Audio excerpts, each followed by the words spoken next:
Olá! Com esse vídeo inauguramos um novo programa da CTB.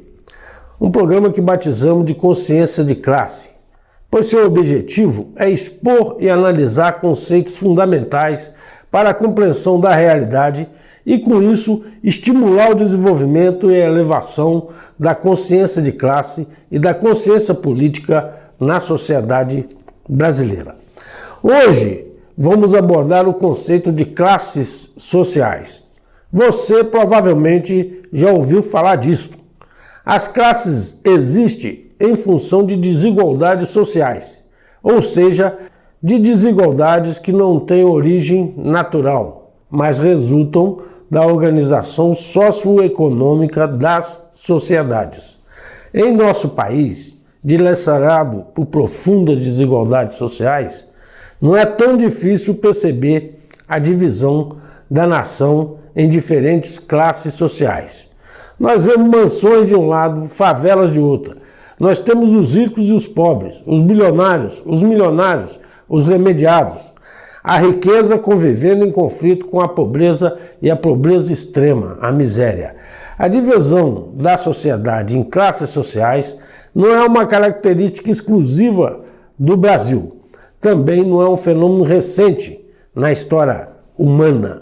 As classes surgiram milhares de anos atrás, refletindo e acompanhando sempre o desenvolvimento das formas de organização, produção e reprodução das sociedades humanas. Elas emergiram com a progressiva dissolução das sociedades primitivas baseadas na propriedade comum da terra e dos meios de vida, que por isso foram designadas de comunismo primitivo.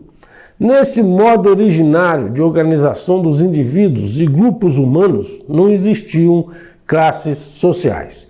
No Brasil, temos até hoje exemplo desse tipo de sistema em algumas comunidades indígenas.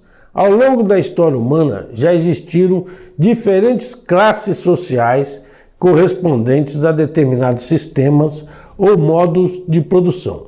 Os mais conhecidos e analisados são o escravismo, em que escravos e donos de escravos constituíam as duas principais classes sociais, embora não fossem as únicas.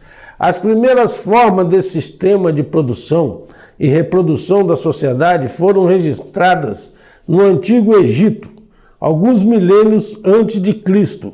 Uma forma tardia de escravismo sobreviveu no Brasil até o fim do século XIX e nos deixou por herança a opressão racista de brasileiros negros e negras de que temos notícia diariamente. Um outro sistema de produção foi o feudalismo, sistema que sobreveio ao fim do Império Romano e prevaleceu durante a chamada Idade Média. Sua base era a produção agrícola. Foi dominado pelos senhores feudais que exploravam os servos e conviveram em conflito também com a burguesia. Senhores feudais, servos e burguesia foram as principais classes do regime feudal. Outro sistema é o capitalismo, dominante no Brasil e na maioria dos países do mundo hoje.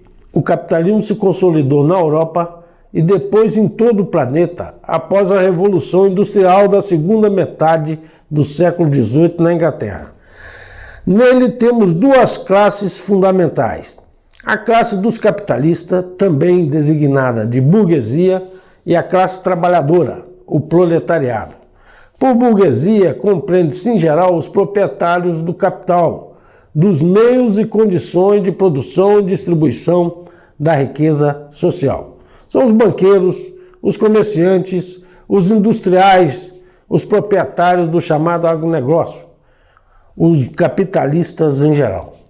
Por classe trabalhadora ou proletariado, compreende-se os trabalhadores e trabalhadoras despojados de meios e condições de produção, que sobrevivem da renda auferido com o emprego de sua força de trabalho. Os camponeses brasileiros que exploram a agricultura familiar, embora donos da terra em que produzem, também se consideram membros da classe trabalhadora. Agricultores e agricultoras familiares brasileiras têm uma tradição histórica de união com os assalariados do campo e das cidades. É necessário observar que a sociedade brasileira não comporta apenas burguesia e classe trabalhadora. Isso também é verdade em relação a outros países.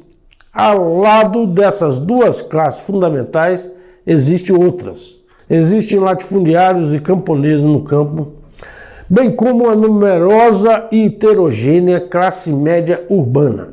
Apesar da complexidade da configuração de classes na nossa sociedade, predominam por aqui as relações de produção capitalista e as classes fundamentais no Brasil são a burguesia e o proletariado, portadoras de interesses econômicos e projetos políticos conflitantes. Embora com propósitos comuns, as classes sociais não são homogêneas, observam divergências e contradições internas. No caso da burguesia, temos a grande burguesia, a média burguesia, a pequena burguesia, e são recorrentes os choques e lutas entre as frações desta classe, que também se divide segundo os diferentes setores e ramos da produção. Temos industriais, temos comerciantes, banqueiros, fazendeiros, ou seja, percebe-se uma diferenciação no interior desta classe segundo a dimensão dos capitais de cada capitalista em particular e os diferentes setores e ramos da economia. Algo parecido também pode ser observado em relação à classe trabalhadora, que inclui diversas categorias e se diferencia segundo a renda, os setores e ramos de produção em que é empregada. Temos metalúrgicos, metroviários, comerciários, vidreiros, pedreiros, motoristas, entregadores explorados por aplicativos, padeiros, eletricistas, ferroviários, engenheiros, professores, pedreiros, assalariados rurais, servidores públicos e etc. No conceito que acabamos de expor, as classes sociais são definidas conforme a posição que os indivíduos ocupam no processo de produção da riqueza social e, especialmente no capitalismo, a relação com a propriedade dos meios e condições para a produção e distribuição das mercadorias. Cabe ressalvar que o tema é polêmico e a controvérsia acerca dos conceitos que o circundam geralmente reflete no plano ideológico interesses sociais divergentes. Cabe ainda acrescentar que entre os sistemas sociais que a humanidade já conheceu, temos também o socialismo, que será objeto de um outro vídeo. A característica principal do socialismo consiste no fato de que nesse sistema a classe trabalhadora se torna a classe hegemônica e dominante sobre o conjunto da sociedade.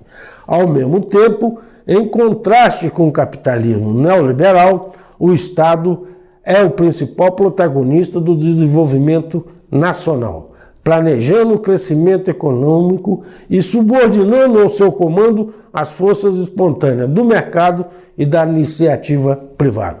Por hoje ficamos por aqui. No próximo vídeo daremos continuidade ao tema abordando o conceito de luta de classes. Até! Para aprofundar a sua compreensão do conceito de classes sociais, nós indicamos a leitura do Dicionário de Política de Norberto Bobbio. Obrigado por nos acompanhar até aqui.